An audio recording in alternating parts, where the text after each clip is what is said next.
Good evening, you're watching the final brief of the day just before prime time news. You're here with me, Sandro Satyajit. On to your local news straight away. State Veterinary Surgeons Association says that if wages are not received on time, they will face great difficulties. And they made these remarks at a media briefing held in Colombo today. The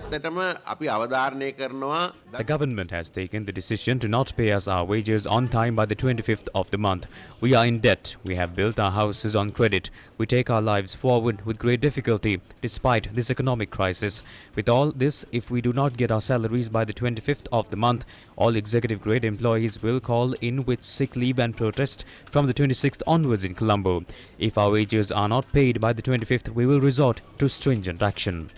ලෙඩ නිවාඩු දාලා කොළඹට රැස් වෙලා මේ පිළිබඳව විරෝධය දක්වන්න 25 පඩි නොදුන්නොත් අපි ඒ සම්බන්ධයෙන් දැඩි ක්‍රියාමාර්ගයකට එළවෙන බව අපි දැනුවත් කරන්න කැමතියි.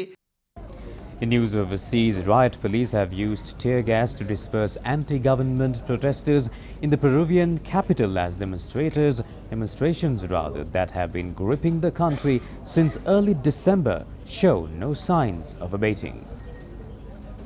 Several hundred protesters marched late on Monday in central Lima to demand the removal of President Dina Boluarte. At least 46 people have died since violent protests started early last month, following the removal of left-wing indigenous President Pedro Castillo.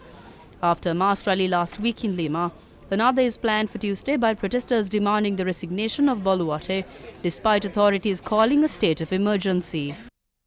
And in sports news, Karen Khachanov said reinventing himself as a player had helped him break through to the semi-final stage at Grand Slams after the Russian advanced to the last four of the Australian Open on Tuesday. Khashanov's opponent, Sebastian Korda, retired with a wrist injury while trailing 7-6, 6-3, 3-0, sending the 26-year-old into his second straight Grand Slam semi-final after last year's US Open. Khachanov burst onto the scene in 2018 when he won the Paris Masters, but has had little success since, falling out of the top 10 and reaching only 2 Grand Slam quarterfinals until his run at Flushing Meadows last year. That's all for the brief at 30 today. Await primetime news on TV1 at 9 p.m. tonight for news in detail. Take care.